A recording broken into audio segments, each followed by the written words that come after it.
तो आज के इस ब्लॉग में जैसे कि आप जानते ही हैं मैं मायके जा रही हूँ। तो हम लोग रात में ही अभी निकल पड़े हैं। तो अभी बज रहे हैं रात के 2:30। आप देख सकते हो कंप्लीट अंधेरा है। बट ये बहुत ही हमारे लिए रिस्की भी रहा हमें, क्योंकि 3:15 बजे की आरा से ट्रेन पकड़नी थी पटना के लिए। तो इतनी रात को निकलना सेफ़ नहीं है, क्योंकि रास्ते में हमें 2-3 लोगों ने रोका भी। तो हम लोग रुके नहीं, क्योंकि वो लूटपाट करने वाले होते हैं जो रास्ते में लिफ्ट के बहाने रोकते हैं।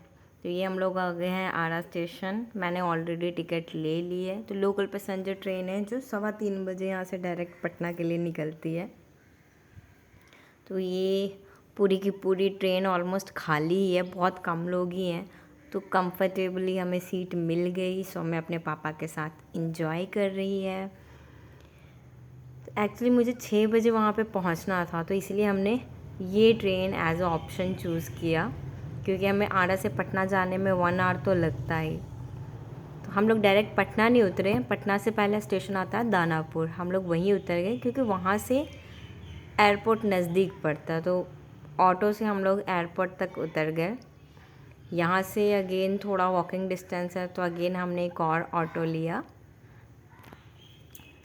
आपको क्या होता है कि जो आपकी टाइमिंग होती है उससे 2 घंटे पहले आपको एयरपोर्ट पे पहुंचना ज़रूरी होता है, क्योंकि 1 आवर पहले तो गेट वो क्लोज़ कर देते हैं। तो आप अगर टाइम पे पहुंच जाओगे तो आपके लिए ज़्यादा अच्छा रहेगा, क्योंकि मान लो कोई इशू हो गया लगेज के साथ, साइज़ वगैरह के साथ, तो आप फिर भी टाइम रहते मैनेज कर सकते हो। तो इसलिए हम लोग अपना टाइम पे पहुँच गए। तो ये रहा एयरपोर्ट जयप्रकाश नारायण।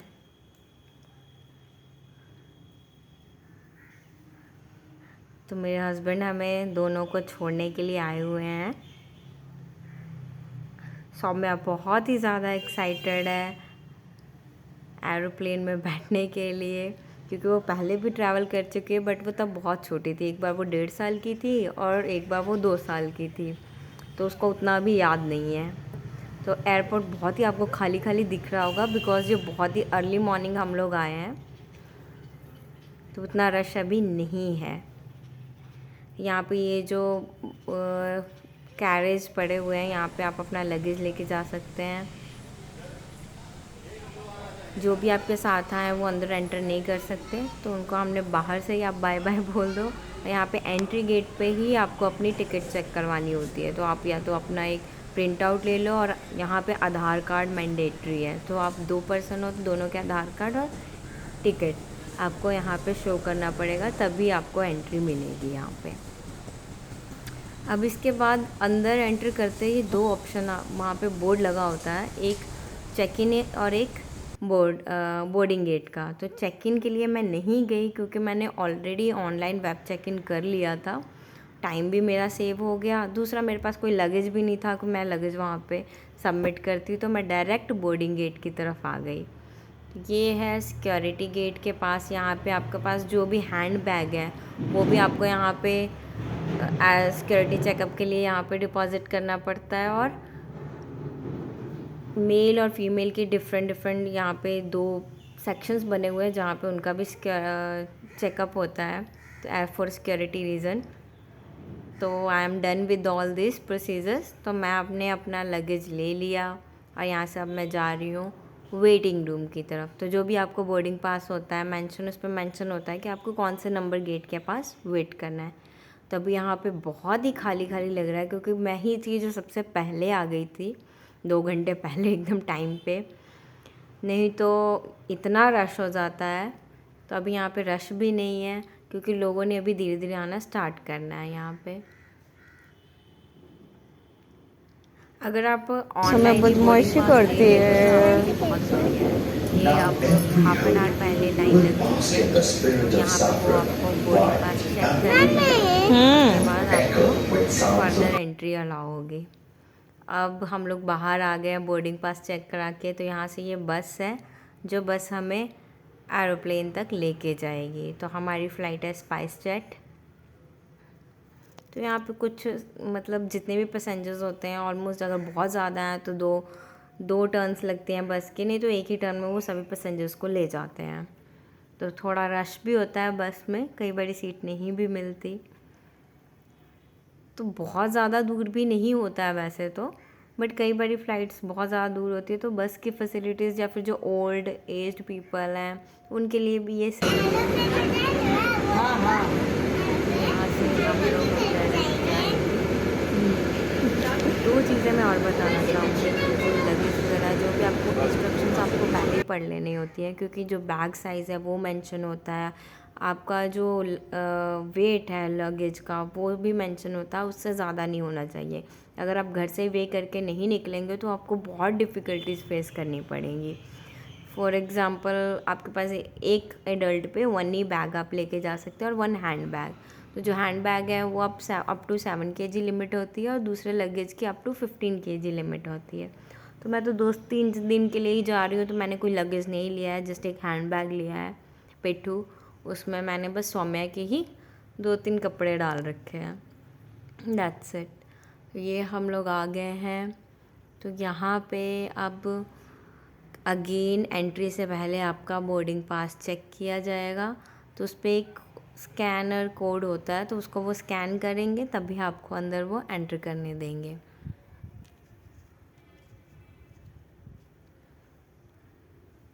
तो आप देख सकते हैं मेरे पीछे लाइन लगी हुई है, तब मैं भी जा रही हूँ।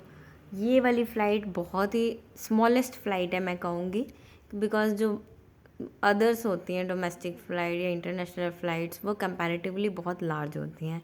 बट ये सिर्फ 2 घंटे का ही ट्रैवल के लिए स्पेशली पटना साहिब और अमृतसर में एज अ टूरिस्ट प्लेस लोग जाते हैं, गोल्डन टेम्पल, तो उसी के लिए डिज़ाइन की हुई है।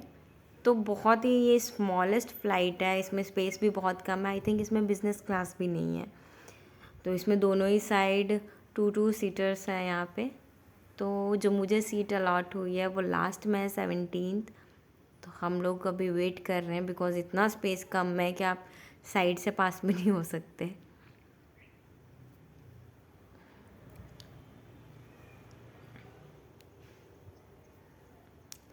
सीट के लिए आप अगर आपको अपने अकॉर्डिंग सीट चाहिए, जब आप टिकट कर रहे हो तो अगर आप अपने अकॉर्डिंग आपको सीट चाहिए तो आपको कुछ चार्जेस पे करने होते हैं। जैसे कि अप टू 11 नंबर सीट उसके चार्जेस हाई होते हैं, 250 रुपीज़ पर सीट। और 11 के बाद ये क्या करने वाला है ये?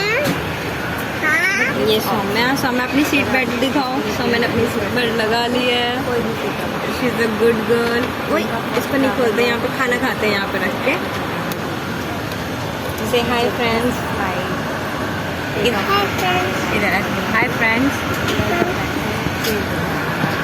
इधर है कैमरा। हाय। बताओ कहाँ पे बैठे हो?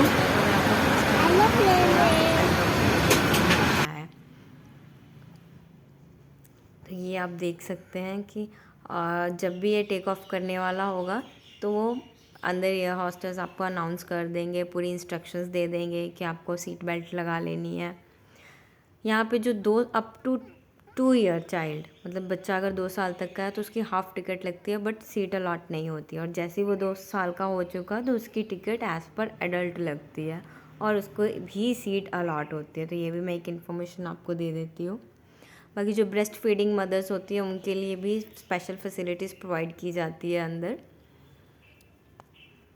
तो ये हमारा टेक ऑफ करने के लिए रेडी है। तो ये आप ये व्यू देख सकते हैं, how it goes to sky. तो ये आप देख सकते हो सारा ही जितने भी बाहर का व्यू है, घर वगैरह कितने छोटे छोटे स्मॉल बॉक्सेस की तरह दिखाई दे रहे हैं। तो ये इस बार मेरा ट्रैवल का ये एक्सपीरियंस बहुत अच्छा हुआ। मैंने जितनी बार भी ट्रैवल किया है तो हमेशा विंटर्स का टाइम था, क्लाउड्स वगैरह तो देख ही नहीं थे।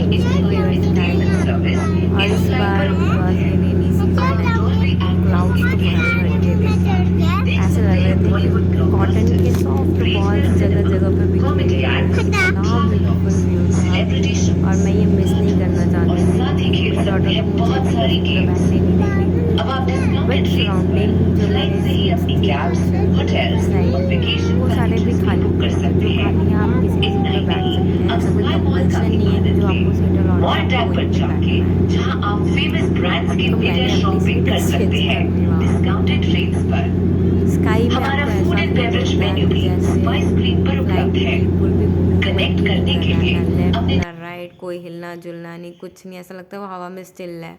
तो 2 घंटे तो इतने बोरिंग लगते हैं। तो आपको एक फैसिलिटी और वहाँ पे होती है, आपको एक तो अपने फ़ोन एरोप्लेन मोड में रखने होते हैं। सेकेंडली वो आपको एक वेबसाइट देंगे और पासवर्ड प्रोवाइड करेंगे अनाउंसमेंट के थ्रू। तो आप उस पर कुछ लिमिटेड कार्टून्स, कुछ मूवीज़ और शोज़ वगैरह होते हैं अपना टाइम पास के लिए, वो आप देख सकते हैं। यहाँ पे आपको वाटर बॉटल तो फ्री में मिल जाएगी। बाकी अगर आपको कोल्ड ड्रिंक, चाय, बीवरेजेस कुछ भी लेना है या सैंडविच, ब्रेकफास्ट, तो आप ऑनलाइन पहले ही आप अपना ऑर्डर में टिकट में इंक्लूड भी करवा सकते हो, या फिर आप अंदर भी ऑर्डर कर सकते हो, but they are very costly. आपको मीन्स अगर चाय या कॉफ़ी भी 150 की पड़ती है, not only in flight, even airport पे। Simple dosa, simple plain sandwich, plain idli, plain simple breakfast, वो भी 290 से स्टार्ट होता है। वाटर बॉटल आपको 100 की पड़ेगी, स्मॉल वाटर बॉटल 65, ये चार्जेस होते हैं। सो आई विल सजेस्ट, जो तो अपना इतना एक्सपेंस खर्च कर सकते हैं इतना, तो उनके लिए तो नो इशू। अदरवाइज़ जैसे कई बार कई लोग एमरजेंसी में ट्रैवल कर रहे होते हैं, तो व्हाट दे कैन डू, अपने साथ ही स्नैक्स वगैरह या ब्रेकफास्ट, 2 घंटे के ट्रैवल में तो वैसे ही उतनी भूख नहीं लगती, पर अगर साथ में बच्चा हो तो आपको ये सब कैरी करना पड़ता है। Now she is sleeping. मैंने भी इसमें 1 आवर का नैप ले लिया था, बिकॉज़ अब अनाउंसमेंट हो चुकी है कि जो फ़्लाइट है वो अब लैंड करने वाली है, तो मैं जग गई हूँ। बाहर का व्यू आप देख सकते हो, दिस इज़ वेरी ब्यूटीफुल। और ये अब हमारा लैंडिंग के लिए तैयार है। तो ये है अमृतसर सिटी। ग्रीनरी आपको दिखाई दे रही होगी, बिकॉज़ पंजाब जो है हमारा खेती बाड़ी के लिए जाना जाता है। तो ऑलरेडी इट्स लैंडेड और ये हम लोग अब बाहर निकल रहे हैं। यहाँ पे अगेन आपका बोर्डिंग पास चेक किया जाता है, उसके बाद फिर बस में दोबारा आपको बैठना है और वो आपको एग्ज़िट गेट तक लेके जाएंगे।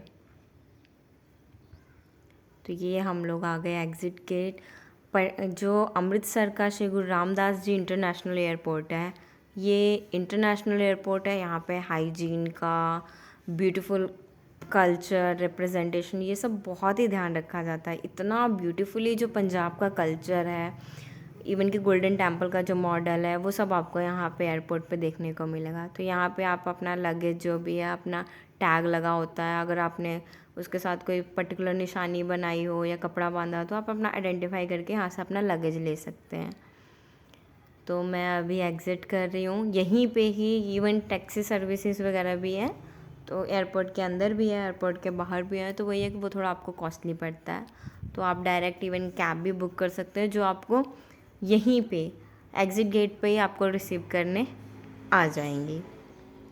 मैंने इस बार कैब फैसिलिटी नहीं ली पंजाब में उस दिन, बिकॉज़ एक बंद का इशू चल रहा था, और जिस एरिया में मैं हूँ फगवाड़ा, वहाँ पे ऑलरेडी स्ट्राइक चल रही है फार्मर्स की, तो मेन रोड वगैरह सब बंद था। तो मैंने अपने ब्रदर को बुलाया। अब ये हम लोग आ गए हैं घर, और Saumya is so excited to meet her नाना एंड नानी। अभी वो यहाँ पे आके इतनी बिगड़ गई है, बिकॉज़ उसको इतना लाड प्यार मिल रहा है, मेरी तो कोई वैल्यू ही नहीं रही है यहाँ पे। तो she is so much excited. So finally I am at home and I am going to have घर का खाना मेड बाय मॉम। ये रहा हमारा लंच। कुछ भी हो, जो टेस्ट माँ के हाथ के खाना में, वो आपको कहीं नहीं मिलेगा। So I hope you like this vlog. Keep supporting. Bye bye and subscribe this channel.